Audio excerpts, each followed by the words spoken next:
এখন কিন্তু আমি দাঁড়িয়ে আছি আমাদের বেড়া থানায় হাটুরিয়া এবং তেগুরিয়া পুলিশ ক্যাম্পের সামনে। এই পুলিশ ক্যাম্পটা বিগত 17-18 বছর কিন্তু এটা বন্ধ আছে। আমাদের এই পুলিশ ক্যাম্পে যে জায়গাটা আছে এই জায়গাটা হচ্ছে বেড়া যাওয়ার রাস্তা এবং এখান থেকে কিন্তু নাগালের রাস্তা আছে।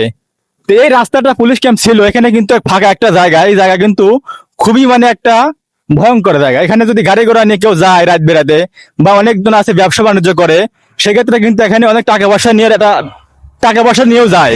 সে আমাদের এই পুলিশ ক্যাম্পটা ছিল তখন কিন্তু এখানে একটা সুবিধা ছিল, এখানে কিন্তু পুলিশের প্রশাসন লোক ছিল, কোনো সমস্যা হয়নি।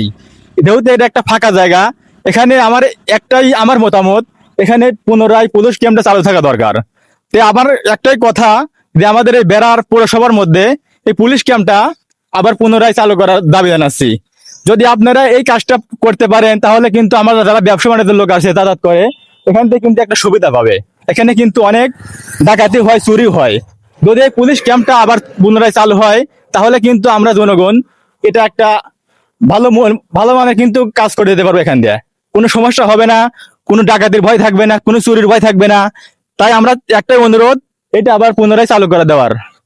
এটা আপনাদের কাছে তুলে দিলে আপনারা ভিডিওটা শেয়ার করে সবাইকে ছড়িয়ে দিবেন এবং এটা করার উদ্যোগটা আপনাদের মাঝেই তুলে ধরলাম আর কি।